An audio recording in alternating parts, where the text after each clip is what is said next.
और कहा यहां रुक्मिणी नहीं बैठेंगी, यहां राधा नहीं होंगी, यहां सीता नहीं होंगी, यहां पर हमारी बहन होगी जिसने कभी भी अपने भाइयों के बल का अहंकार नहीं किया। और वो ऐसे भगवान अपनी बहन को मध्य में रख करके जगन्नाथ के रूप में स्थापित है। भद्रा वैसे तो कहीं शुभ नहीं मानी जाती, लेकिन भगवान के मध्य आ गई, कभी अहंकार नहीं किया तो सुभद्रा बन गई।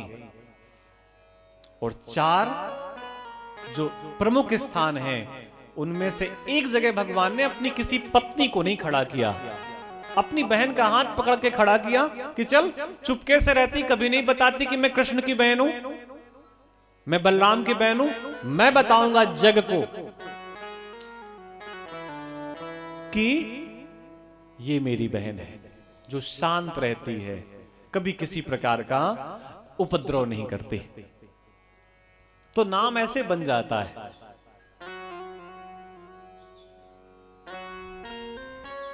नारायण की उत्पत्ति हुई और भगवान की नाभि से कमल की उत्पत्ति हुई। कमल में ब्रह्मा प्रकट हुए। ब्रह्मा ने चार तरफ मुख करके देखा तो चतुर्मुखी ब्रह्मा हो गए।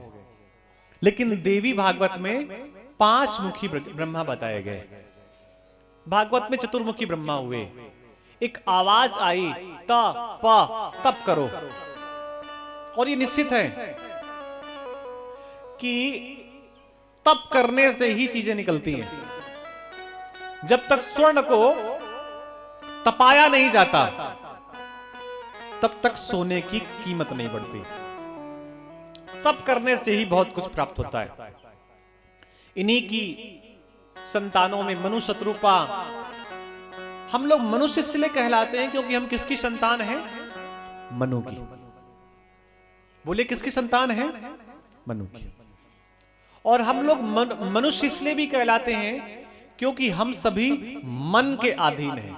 किसके अधीन है? मन के। हम मन के अनुसार अपने कार्य करते हैं, इसलिए हम लोग मनुष्य कहलाते हैं। कश्यप की अनेकों पत्नियां हैं, जिनमें से एक का नाम दिति और दूसरे का नाम अदिति है। अदिति ने देवताओं को जन्म दिया और दिति अदिति की बहन है। दिति और अदिति एक ही पिता की संतानें हैं। बहुत ध्यान समझना यहां पे। और इनका पति भी एक ही है। नाम क्या है? कश्यप। अभी जब संकल्प होता है तो हम लोग गोत्र का नाम बोलते हैं ना। कुछ लोग कश्यप बोलते हैं, कुछ लोग भरद्वाज, कुछ लोग उपमन्यु, ऐसे तमाम प्रकार के गोत्र होते हैं। गोत्र का मतलब हमारी उत्पत्ति वहां से हुई है, इस बात को समझिएगा। हम किसकी संतानें हैं? उस गोत्र की संतानें हैं, वो हमारी जड़ है। और जब संकल्प करते हैं तो गोत्र बोला जाता है, पानी जड़ पे डाला जाता है, पत्तों पे नहीं। हम सब पत्ते हैं। हमारी उत्पत्ति कहां से हुई है? जब किसी को गोत्र न पता हो तो कश्यप बोल सकते हैं, और नहीं तो बाकी सभी को अपना गोत्र याद होना चाहिए। अपने अपने गोत्र, अपनी अपनी कुल देवी, अपने अपने कुल देवता।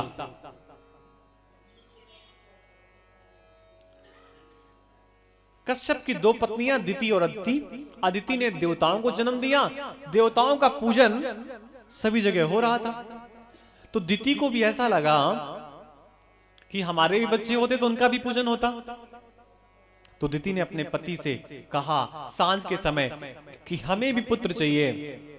और पति ने मना किया कि अभी समय अच्छा नहीं है, अभी जो पुत्र होगा वो अच्छा नहीं होगा। लेकिन दिति ने जबरदस्ती की, वो नहीं मानी।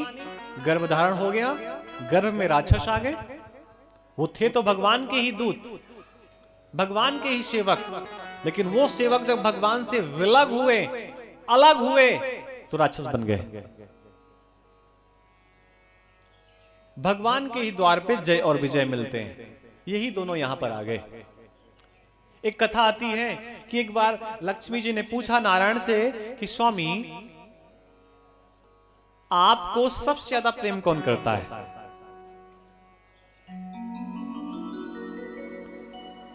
तो नारायण ने कहा हमें सबसे ज्यादा प्रेम हमारे द्वारपाल करते हैं, जिनका नाम जय और विजय है।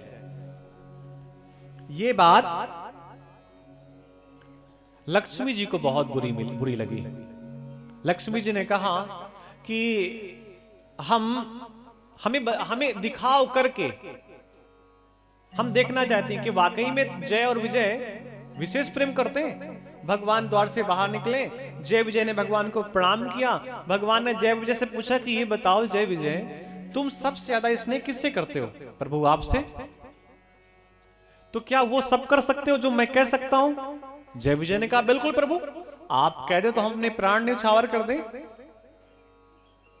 तब भगवान ने जय विजय से कहा कि जय विजय, अगर आप हमारी पूरी बात मानते हैं तो एक काम करिए, क्या उठाइए अपनी गदा और पकड़िए उन्हें पूरे बल से, लगाइए अपनी पूरी भुजाओं का बल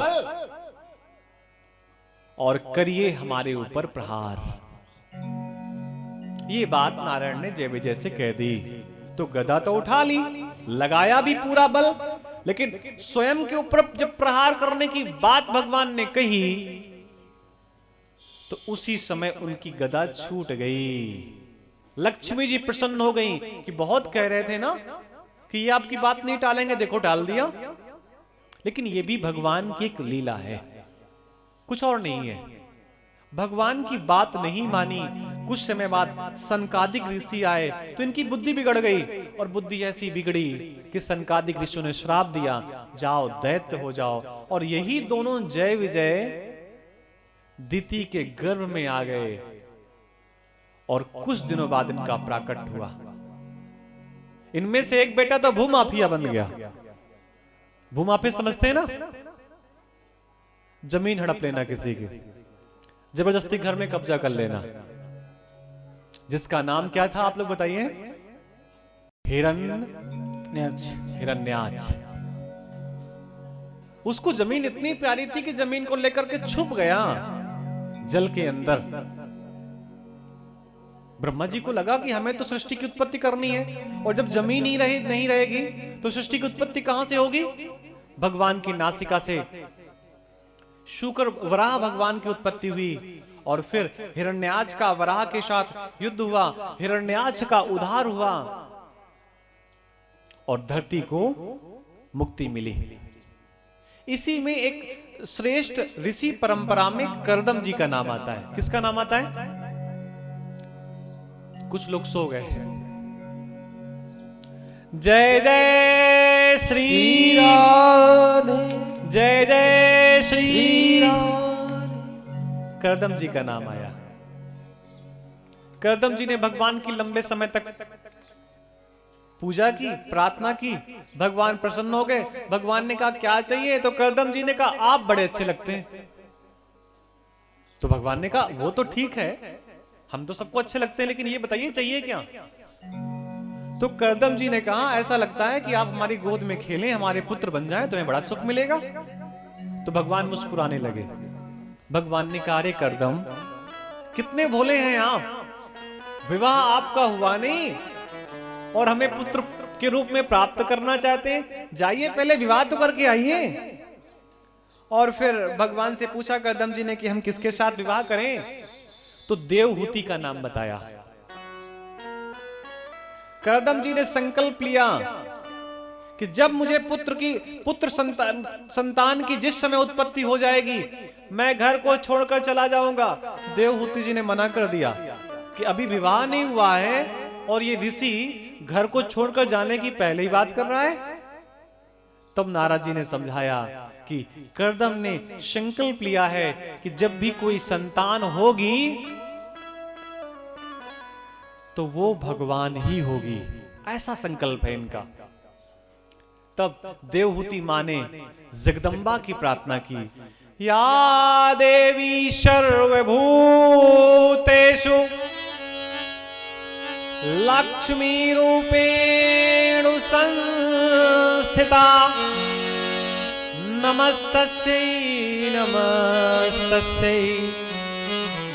अरे आप लोग भी बोला करिए, इतने कोई कठिन मंत्र थोड़ी ना है। नमस्तस्यै नमस्तस्यै नमस्तस्यै नमो नमः। या देवी सर्वभूतेषु बुद्धिरूपेण संस्थिता नमस्तस्यै नमस्तस्यै नमस्तस्यै नमो नमः। अभी दुर्गा के दिन आने वाले हैं। सब लोग सोचेंगे कि पहले हमारे यहाँ लोग भोजन कर लें। हमारे यहाँ भी एक माता जी थी, वो सुबह 4 बजे बुलाती थी कन्याओं को भोजन करने के लिए।